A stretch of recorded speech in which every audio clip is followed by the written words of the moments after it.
NPS new pension scheme के खात्मे की आग अब धीरे धीरे तेज होने लगी है। युवा रेल कर्मियों के सामने कड़ाके की ठंड भी कोई मायने नहीं रख रही। बहरहाल अब पूरे भारत में एनपीएस के विरोध की आवाज उठने लगी है। दरअसल जीवन भर पूरी नौकरी करने के बाद सरकारी कर्मचारी अपने बुढ़ापे का सहारा तलाशने को मजबूर है, जिसके लिए युवा कर्मी एकजुट होने कोई कसर नहीं छोड़ रहे और ओपीएस ओल्ड पेंशन की मांग निरंतर करते आ रहे हैं, जिससे उनके आगे का बुढ़ापा आराम से निकले। लगातार घने कोहरे के बीच कड़ाके की ठंड में अपने हक के लिए भूख हड़ताल पर बैठे युवा कर्मियों का केंद्र सरकार से एक ही नारा है, एनपीएस भगाओ ओपीएस लाओ। कटनी के 5 नंबर रेलवे स्टेशन के पीछे बैठे रेल कर्मियों द्वारा लगातार न्यू पेंशन स्कीम का विरोध किया जा रहा है। विगत 3 दिवस से भूख हड़ताल पर बैठे इन कर्मियों का कहना है पश्चिम मध्य रेलवे के कोटा, भोपाल, जबलपुर के सभी मंडल शाखाओं में और मुख्यालय में 4 दिन से भूख हड़ताल की जा रही है। लगातार एनकेजे हम्प गेट के बाद diesel set, CNW, NKJ, TRS में अलग अलग दिन हड़ताल जारी रखी गई। बहरहाल एनपीएस के विरोध में भारत सरकार के खिलाफ रेलवे के अधिकांश मंडलों में युवा रेलकर्मी भूख हड़ताल का सहारा लेने पर आतुर है।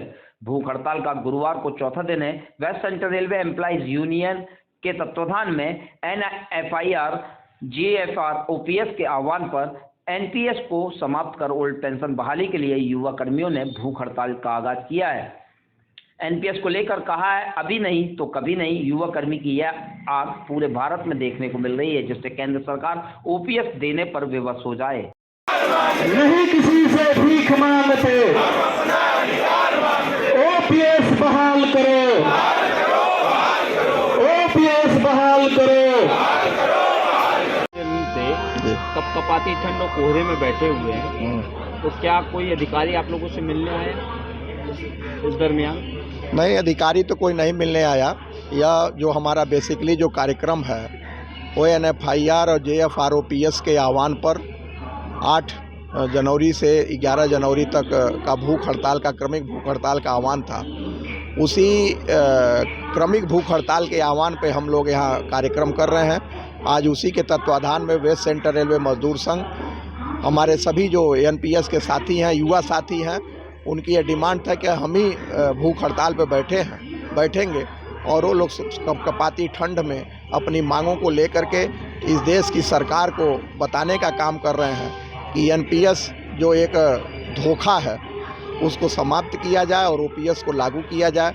क्योंकि हमारा ये राष्ट्रीय लेवल का आह्वान है और हमारे एनएफआईआर के जनरल सेक्रेटरी और जेएफआरओपीएस इन्होंने एक मेमोरेंडम रेलवे बोर्ड स्तर पे दिया हुआ है और उसी के तत्वाधान में हमारा ये कार्यक्रम चल रहा है।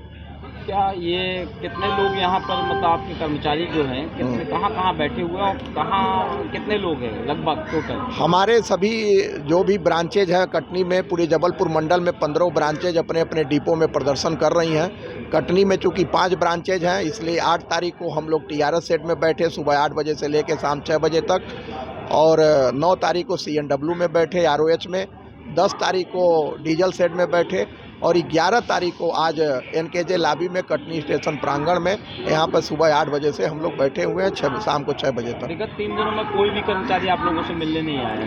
कोई भी अधिकारी मिलने तो नहीं आया, क्योंकि जो इंटेलिजेंस के लोग हैं ये लोग अपना रिपोर्ट लेते रहे और कितने बैठेंगे कितने, इसका हम लोगों ने उनको संख्या बताई। मान लीजिए अगर आपकी ये मांगे पूरी नहीं होती तो आगे आप क्या करेंगे? चूँकि हमारी मांगे ये राष्ट्रीय लेवल की मांगे हैं, लोकल अधिकारियों से इसका कोई बहुत ज़्यादा संबंध नहीं है। चूँकि हम ये बताना चाह रहे हैं कि चूँकि हमारा जो 10 अगस्त को रामलीला ग्राउंड में ऐतिहासिक धरना प्रदर्शन हुआ था, उससे हमने सरकार को जगाने का आवाज़ उठाया था, जगाने का बीड़ा उठाया था, और उसी क्रम में हम लोग इस सीक्रेट बैलेट में भी गए, जिसमें 95% कर्मचारियों ने एनपीएस को समाप्त करने के लिए अपने गुप्त मत का प्रयोग किया।